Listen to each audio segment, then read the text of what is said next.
100% fees माफ आहे, हे स्टेटमेंट बरोबर आहे. गव्हर्नमेंटने नुकताच GR जाहीर केलेला आहे की 100% फी माफ आहे. पण ही फीस कोणासाठी माफ आहे, त्याच्यासाठी एलिजिबिलिटी क्रायटेरिया काय असणार आहे, टोटल फीस किती पे करावी लागणार आहे, का 0 रुपये पे करावी लागणार आहे, ही संपूर्ण माहिती आपण आजच्या व्हिडिओमध्ये बघणार आहोत. तर व्हिडिओला शेवटपर्यंत बघा. व्हिडिओ आवडल्यास लाईक करा, शेअर करा, सबस्क्राईब करा आणि हाईप करायला विसरू नका. आणि ज्यांनी कोणी व्हॉट्सअप ग्रुप जॉईन केलेला नसेल त्यांनी व्हॉट्सअप ग्रुप जॉईन करा, कारण जे महत्त्वाचे GR असते, जे अपडेट असतात ते तुम्हाला व्हॉट्सअप ग्रुपवरती शेअर केला जाईल. त्यामुळे ज्यांनी अजून व्हॉट्सअप ग्रुप जॉईन केलेला नाही त्यांनी व्हॉट्सअप ग्रुप लवकरात लवकर जॉईन करा. डिस्क्रिप्शनमध्ये लिंक आहे, लिंक थ्रू जॉईन करा आणि येणारे अपडेट तुम्ही लवकरात लवकर प्राप्त करा. तर चला तर व्हिडिओला सुरुवात करूया. तर 100% ट्यूशन फी माफ आहे. आता बरेच जण तुम्हाला सांगत असतील की 100% फी माफ आहे, तुम्हाला कुठली फी द्यायची, कुठली फी नाही. फक्त जी ट्यूशन फीस आहे ती सर्वांसाठी माफ आहे. पण ती कोणासाठी, आता हा डाऊट असेल की जे फिमेल कॅन्डिडेट आहेत किंवा फिमेल स्टुडंट आहेत, जे गर्ल स्टुडंट आहेत, गर्ल स्टुडंटसाठी हे 100% ट्यूशन फीस माफ आहे. पण आता त्याच्यात बी जे कॅटेगरीमध्ये आहेत किंवा जे एलिजिबिलिटी क्रायटेरिया आहे त्यामध्ये ज्या गर्ल्स आहेत त्यांच्यासाठीच ट्यूशन फीस माफ आहे. तर आधी आपण बघूया कोणत्या कोणत्या कॅटेगरीच्या गर्ल्ससाठी 100% ट्यूशन फीस माफ आहे. तर बघा, आता सर्वात पहिले कॅटेगरी, आता EWS ज्याला इकॉनॉमिकली वीक सेशन बोललं जातं, त्या गर्ल्ससाठी 100% ट्यूशन फीस माफ आहे. OBC अदर बॅकवर्ड क्लास, त्याच्यानंतर SC/BC, त्याच्यानंतर ऑर्फन गर्ल्स, त्यानंतर आता इथे तुम्हाला ST, NT, त्याच्यानंतर SC या कॅटेगरीचा उल्लेख केलेला नसेल, पण त्यांना ऑलरेडी 100% ट्यूशन फीस माफ असते, त्यामुळे त्यांचा इथे उल्लेख केलेला नाही. आणि या स्टुडंटला आता 100% फीस माफ आहे. आता हे झालं गर्ल्ससाठी. आता कुठल्या गर्ल्स आहेत, काय आहेत हे आपण बघितलं. आता ओव्हरऑल का जे जनरल कॅटेगरी आहेत, ज्याला की आपण ओपन कॅटेगरी बोललं जातं, त्या कॅटेगरीला सोडून अदर सर्व कॅटेगरीला 100% ट्यूशन फीस माफ आहे.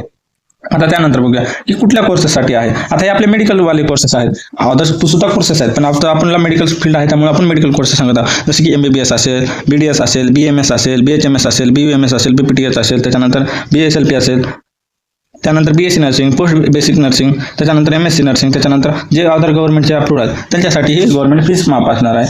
आता 100%. आता याच्यामध्ये अजून बऱ्याच जणांना डाऊट असतील की सर या गोष्टी तर फीस आहे, या गोष्टी आहेत, पण ते कुठले कॉलेज, आता प्रत्येक कॉलेज तर असं आहे की गव्हर्नमेंटला स्कीम अप्लाय आहे किंवा कुठल्या कॉलेजला स्कीम अप्लाय आहे.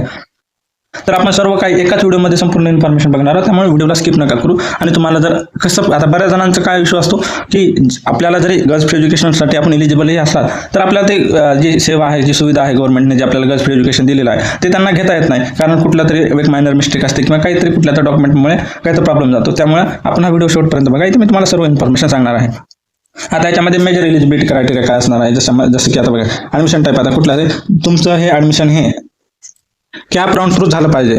आता तुमचं जे कॅप राऊंड असतात, आता ऑनलाईन प्रोसेस असते, CET सेलची कॅप राऊंड आता सर्वांना माहिती आहे. जर त्या प्रोसेस थ्रू जर तुमचं ॲडमिशन झालं तरच तुम्हाला या स्कीमचा फायदा घेता येणार आहे. त्याच्यानंतर तुम्हाला ॲडमिशन जसं की मॅनेजमेंट कोटा असेल, इन्स्टिट्यूशनल कोटा असेल, त्याच्यानंतर यांना एलिजिबल फ्रेश कॅन्डिडेट एलिजिबल नाही. आता एखादी गर्ल्स आहे ती मॅनेजमेंट कोटा किंवा इन्स्टिट्यूट राऊंडमधून घेत आहे ॲडमिशन, तर तिला 100% ट्यूशन फी माफ नाही आहे. हे सर्वांनी लक्षपूर्वक बघून घ्या. त्यानंतर बघा, आता इन्कम लिमिट.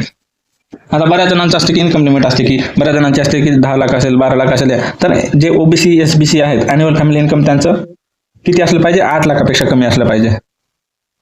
किती, 8 लाखापेक्षा कमी असलं पाहिजे. आणि अदर जे आहेत EWS, त्याच्यानंतर ते ऑलरेडी EWS मध्ये आहेत. त्याच्यानंतर आपण जे ज्यांच्याकडे ह्याचं आहे WCDचं हे आहे, डिपार्टमेंटचं सर्टिफिकेट आहे, त्यांना हे रिक्वायर्ड आहे. तर आता हे सर्वांनी आता हे बघितलं असेल की इन्कम किती असलं पाहिजे आणि कुठल्या राऊंड म्हणजे कोणत्या मेथड थ्रू आपल्याला हे फ्री एज्युकेशन आहे. आता त्यानंतर बघूया, आता ॲप्लिकेबल इन्स्टिट्यूट. आता कोणत्या इन्स्टिट्यूटसाठी ॲप्लिकेबल आहे. आता जे गव्हर्नमेंट कॉलेज आहे, जे गव्हर्नमेंट कॉलेज आता सर्वांना माहिती आहे गव्हर्नमेंट कॉलेज कोणते, तर गव्हर्नमेंट कॉलेजलाही ॲप्लिकेबल आहे. त्यानंतर कुठले कॉलेज, सेमी गव्हर्नमेंट कॉलेज. तर नर्सिंगमध्ये तर सेमी गव्हर्नमेंट कॉलेज नाही आहेत, एक तर प्रायव्हेट असतात किंवा गव्हर्नमेंट असतात. आता त्या प्रायव्हेटलाच काय बोललं जातं, गव्हर्नमेंट एडेड कॉलेज बोललं जातं. तर आता गव्हर्नमेंट एडेड जसे की पार्शली जे असते एडेड आहेत कॉलेज गव्हर्नमेंटला, त्याला गव्हर्नमेंट फंड प्रोव्हाइड करते, असे असतात गव्हर्नमेंट एडेड कॉलेज. तर त्या कॉलेजला सुद्धा काय आहे, गर्ल्सला फ्री एज्युकेशन आहे. आता नॉन ग्रँटेड कॉलेज, ज्या कॉलेजला ग्रँट नाही आहे, ज्या कॉलेजला अजून मान्यता मिळाली नाही आहे, त्या कॉलेजला सुद्धा ही स्कीम ॲप्लिकेबल आहे, पण ते कॉलेज गव्हर्नमेंट पॉलिसीच्या अंडर असलं पाहिजे. आता सर्वांना ही गोष्ट समजली असेल की जे गव्हर्नमेंट कॉलेज नाहीत, जसे की प्रायव्हेट कॉलेज सुद्धा आहेत किंवा त्यांना ग्रँट अजून मिळालेला नाही आहे, पण ते गव्हर्नमेंट पॉलिसीच्या अंडर जर असतील तर त्यांना सुद्धा ह्या स्कीमचा फायदा घेता येणार आहे. त्याच्यानंतर पब्लिक युनिव्हर्सिटी, जसे की गव्हर्नमेंट अप्रूव्ड युनिव्हर्सिटीज आहेत, त्या युनिव्हर्सिटीला सुद्धा गर्ल्स फ्री एज्युकेशन आहे. आता ही गोष्ट सर्वांना समजली असेल की कुठल्या कॉलेजला भेटणार आहे, कुठल्या कॉलेजला भेटणार नाही.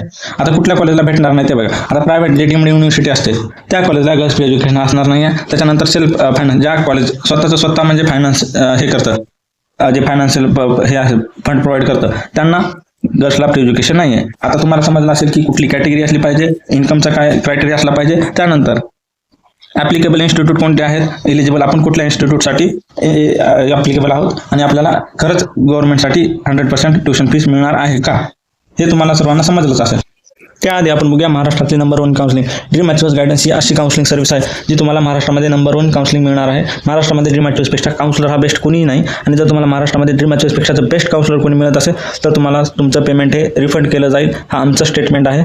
तर बघूया तुम्हाला या काउन्सिलिंगमध्ये काय मिळणार आहे, कशा पद्धतीने होणार आहे. तर आपण मागच्या 4-5 वर्षाचा डाटा सोडून आता बघा इथे मागच्या वर्षी आपल्याला 120+ आपण ॲडमिशन करून दिलेत विद्यार्थ्यांचे काउन्सिलिंग आपल्या मार्फत जे आपण काउन्सिलिंग केली आणि त्यांना 43 स्टुडंट असे आहेत की त्यांना गव्हर्नमेंट कॉलेज मिळालेले आहेत. किती 43 स्टुडंट असे आहेत म्हणजे आपला 35% रेशो आहे की गव्हर्नमेंट कॉलेज मिळून देण्याचा. आपण 35% 100 आउट ऑफ 35 म्हणजे 100 आउट ऑफ 35% असा आहे की आपलं की तुम्हाला गव्हर्नमेंट कॉलेज लागण्याचे चान्सेस आपला हा पर्सेंटेज आहे. आणि आपले जे 77 स्टुडंट आहेत ते टॉपच्या प्रायव्हेट कॉलेजला लागलेले आहेत किंवा जे गव्हर्नमेंट एडेड आहेत किंवा गव्हर्नमेंट फंडेड म्हणू शकतो अशा कॉलेजला ते अलॉट झालेले आहेत. आणि आपल्या प्रत्येक स्टुडंटचा हा तुम्ही जे मागच्या वर्षीचे आहेत किंवा त्याच्या मागच्या वर्षीच्या जवळपास आपल्याकडे नर्सिंगचे 17,000 विद्यार्थी आहेत. 17,000 विद्यार्थ्यांमध्ये तुम्ही कुठल्याही स्टुडंटशी कॉन्टॅक्ट करू शकता, कुठल्याही कॉलेजचा तुम्हाला फीडबॅक वगैरे मिळू शकतो. तर आपल्या काउन्सिलिंगमध्ये फीचर्स काय मिळणार आहेत तर हे आता आपण फीचर जाणून घेऊया. तर आपल्या काउन्सिलिंगचे फीचर आहे पर्सनल करिअर गायडन्स. आता असंच नाही की बऱ्याच जणांचं असं असतं की सर आम्हाला तर MS नर्सिंग हा बॅकअप ऑप्शन आहे, तर तुम्हाला योग्य गायडन्स दिलं जाईल की तुम्हाला नेमकं काय केलं पाहिजे, तुम्हाला पर्सेंटेज किती आहे, त्या अकॉर्डिंग तुम्हाला एक सजेशन दिलं जाईल की तुम्ही कुठली स्ट्रीम निवडली पाहिजे, तुमचा इंटरेस्ट कशामध्ये आहे, ह्या सर्व गोष्टी तुम्हाला आपल्या काउन्सिलिंगमध्ये सांगितल्या जातील. प्लस आता बऱ्याच काउन्सिलिंगच्या आता तुम्हाला अदर काउन्सिलरचे प्रॉपर फीचर भेटत असतील, पण आपल्या काउन्सिलिंगचा पार्ट असा आहे जे तुम्ही रजिस्ट्रेशन तुम्हाला घर बसल्याही प्रोसेस होणार आहे. तुम्हाला कुठेही इंटरनेट कॅफे किंवा अदर कुठल्याही कम्प्युटर सेंटरवरती जायची गरज नाही. ही सर्व प्रोसेस ही आम्ही करून देत असतो जर तुम्ही आपल्या काउन्सिलिंगमध्ये पार्टिसिपेट केलं तर. जसं की तुमची चॉईस फिलिंग असेल, त्याच्यानंतर आता स्टार्टिंग आपली असते की CETचे रजिस्ट्रेशन, जे रजिस्ट्रेशन तुम्हाला ॲडमिशनसाठी करावं लागतं ते रजिस्ट्रेशन आम्ही स्वतः करून देतो. तुम्हाला कुठे तो स्वतः करायची गरज नाही किंवा अदर इंटरनेट कॅफेवरती जायची गरज नाही, तर हे आम्ही करून देतो. जसं की तुम्हाला आता चॉईस फिलिंग, जसं की कॉलेज लिस्ट बनवून देतो तुमच्या पर्सेंटाईल अकॉर्डिंग, तुमचं बजेट काय असेल, तुम्हाला कुठल्या सिटीमध्ये पाहिजे त्या अकॉर्डिंग आम्ही तुम्हाला प्रॉपर एक लिस्ट बनवून देत असतो. आता जर तुम्हाला चांगली पर्सेंटाईल असेल तर आम्ही तुम्हाला गव्हर्नमेंट कॉलेज सुद्धा मिळून देण्याचा पुरेपूर प्रयत्न करत असतो. त्यानंतर तुमचे जे डॉक्युमेंट अपलोड आणि व्हेरिफिकेशन आहे ते सुद्धा आम्हीच करून देत असतो. म्हणजे तुम्हाला कुठे जायची गरज नाही, घरी बसून सगळी प्रोसेस होणार आहे. तुमचे डॉक्युमेंट अपलोडिंग असतील, व्हेरिफिकेशन असतील, सर्व काही आम्ही करून देत असतो. मग आता तुम्हाला वाटत असेल की हे एका राऊंडसाठी असेल, नाही, जोपर्यंत तुम्हाला ॲडमिशन होत नाही, जसं की इन्स्टिट्यूट राऊंड जोपर्यंत ॲडमिशन प्रोसेस बंद होत नाही तोपर्यंत आम्ही तुम्हाला ही सर्व प्रोसेस करून देतो. प्रत्येक राऊंडला तुम्ही 5 राऊंडमध्ये जरी पार्टिसिपेट केलं तरी 5 राऊंडपर्यंत आम्ही तुम्हाला पूर्ण प्रोसेस ही आम्ही स्वतः करून देत असतो. त्याच्यानंतर आता स्मार्ट चॉईस फिलिंग, आता तुमचं एक स्मार्ट चॉईस फिलिंग असते की बऱ्याच जणांना चांगले पर्सेंटाईल असून सुद्धा त्यांना चांगले कॉलेज भेटत नाही, पण बऱ्याच जणांना असं असतं की कमी पर्सेंटाईल असून सुद्धा चांगलं कॉलेज भेटतं. तर आम्ही कमी पर्सेंटाईलवरती चांगलं कॉलेज कसं मिळून द्यावं याचा पुरेपूर प्रयत्न करतो. आता जर एखाद्या विद्यार्थ्याला जर कॉलेज लागले की सर मी इथे बेटरमेंट करू का रिटेन्शन करू, तर त्या अकॉर्डिंग आम्ही तुम्हाला सांगत असतो की तुम्हाला बेटरमेंट करायला पाहिजे की रिटेन्शन करायला पाहिजे. असं नाही की तुम्हाला कॉलेज अलॉट झाले म्हणजे तिथे ॲडमिशनच घ्या. आम्ही तिथली पूर्ण अनालिसिस करून तिथल्या स्टुडंटचा फीडबॅक घेऊन तुम्हाला सांगतो की तिथे बेटरमेंट करायचे किंवा तुम्हाला रिटेन्शन करायचे. आता तुम्हाला डायरेक्ट तुम्हाला व्हॉट्सअपला कॉल करू शकता, आम्हाला नॉर्मल कॉल करू शकता. 24/7 आम्ही तुम्हाला अवेलेबल आहोत. आमची पूर्ण टीम तुमची कॉल रिसीव्ह करेल, तर तुम्हाला कधीच अडचण येणार नाही. आणि आपले एव्हरी 3rd डे म्हणजे प्रत्येक 3 दिवसाला हप्त्यामधून आपले 3 गुगल मीट सेशन होत असतात.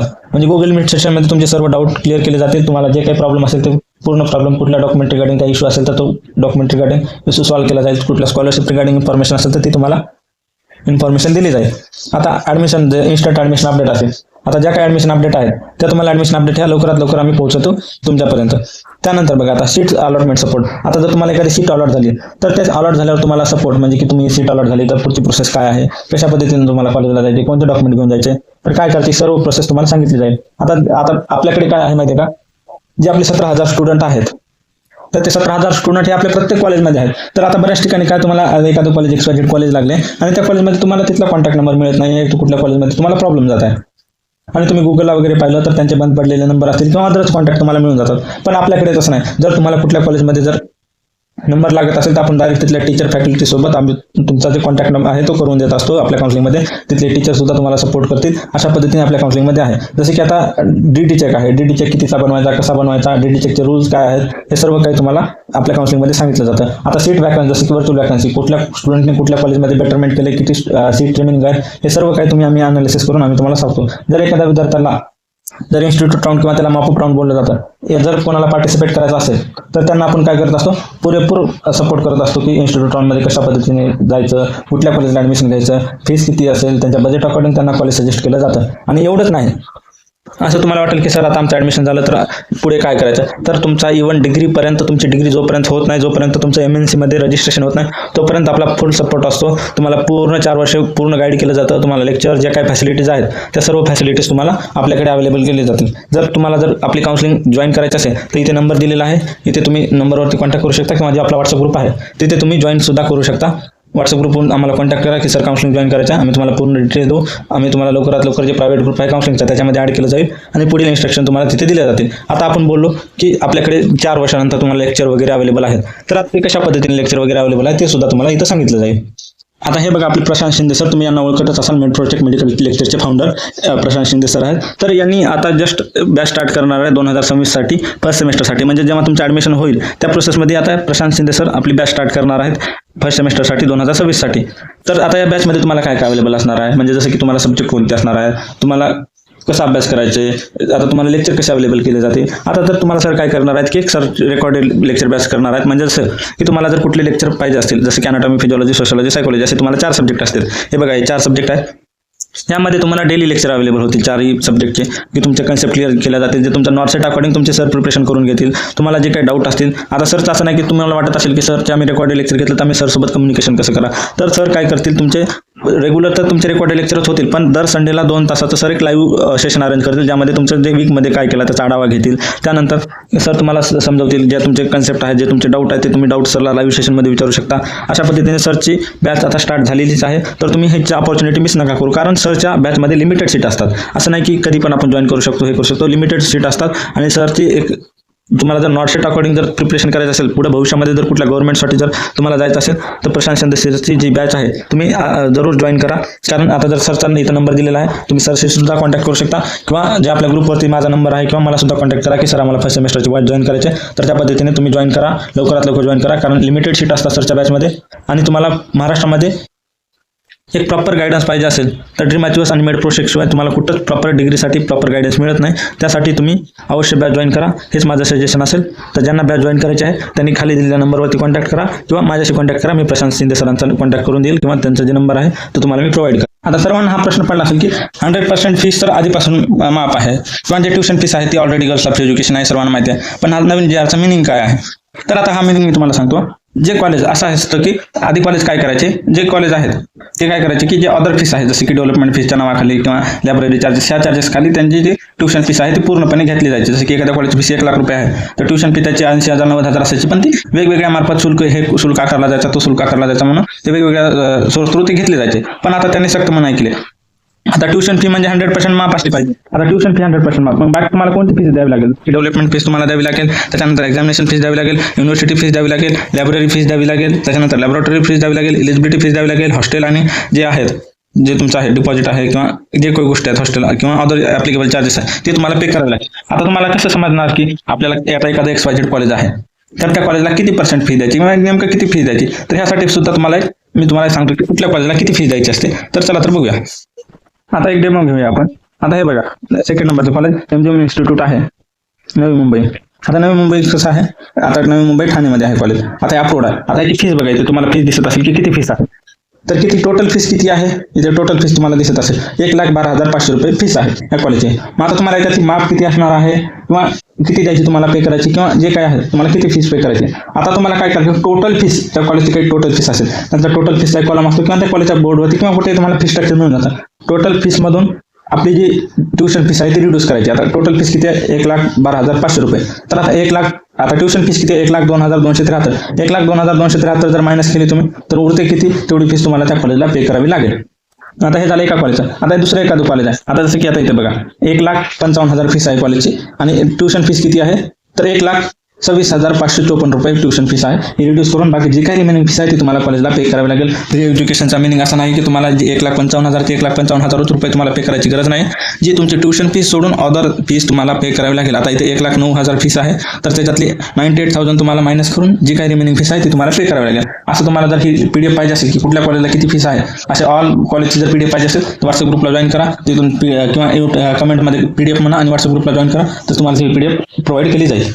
आय होप सगळ्यांना ही गोष्ट समजली असेल. आता जे काही तुम्हाला एलिजिबिलिटी डॉक्युमेंट लागणार आहेत, जे की कॉलेजला तुमच्याकडे आता कुठले डॉक्युमेंट असले पाहिजे जेणेकरून तुमचं ॲडमिशन ओपनमधून जाणार नाही, किंवा तुम्हाला जो तुमच्या कॅटेगरीचा बेनिफिट आहे 100% ट्युशन फीसचा आहे ते तुम्हाला बेनिफिट घेत आहे. जसे की तुम्हाला आता सीईटीचं स्कोर कार्ड, एंट्रन्स एक्झामचं ते असलं पाहिजे. त्याच्यानंतर इकडे बघा, जे तुमचं कॅप अलॉटमेंट लेटर असलं पाहिजे ते तुम्हाला आताच येत नाही. जेव्हा तुमचं एखादं कॉलेज अलॉट झालं त्यावेळेस तुम्हाला ते लेटर येतं, त्याला आपण सिलेक्शन लेटर बोललं जातं. त्याच्यानंतर ॲडमिशन हे आहे रिसिप्ट आहे, कन्फर्मेशन, जे की तुम्ही एखाद्या कॉलेजमध्ये ॲडमिशन घेतलेलं आहे, त्या कॉलेजमध्ये तुम्ही कन्फर्म ॲडमिशन घेतलं, ही रिसिप्ट असली पाहिजे. त्याच्यानंतर तुमचं इन्कम सर्टिफिकेट असलं पाहिजे. त्यानंतर तुमचे कास्ट सर्टिफिकेट असलं पाहिजे जर तुम्हाला ॲप्लिकेबल असेल तर. आता म्हणजे जे कॅटेगरीचे स्टुडंट आहेत त्यांच्यासाठीच फ्री एज्युकेशन आहे तर त्यांना ॲप्लिकेबल असेलच. त्याच्यानंतर कास्ट व्हॅलिडिटी, डोमिसाईल सर्टिफिकेट, तुम्ही महाराष्ट्रीयन आहात म्हणून. त्यानंतर तुमचं नॉन क्रिमिनल असलं पाहिजे, जे कुठल्या कॅटेगरीला बघा आता इथे मेन्शन केलेलं आहे. EW सर्टिफिकेट ॲप्लिकेबल असेल तर. जर तुम्ही आणत असाल तर ऑर्फन सर्टिफिकेट, आधार कार्ड, बँक पासबुक आणि त्याच्यानंतर पासपोर्ट साईज फोटो, हे तुमच्याकडे डॉक्युमेंट असले पाहिजेत. आता बाकी तुम्हाला HSC SSCचे ऑलरेडी तुम्हाला माहिती आहे, लिव्हिंग सर्टिफिकेट तुम्हाला तर ऑलरेडी दिलेलं आहे. तर अशा पद्धतीने तुम्हाला ओव्हरऑल आहे. याच्यावरती आपण एक डीप व्हिडिओ घेऊन येणार आहोत आणि एक नेक्स्ट व्हिडिओमध्ये आपल्याला तुमच्यासाठी सर्वांसाठी गुड न्यूज सुद्धा आहे. तर सर्वांनी व्हिडिओला लाईक करा, शेअर करा आणि जास्तीत जास्त हाईप करा आणि कमेंट करायला विसरू नका. सर्वांनी चांगला असा प्रतिसाद द्या.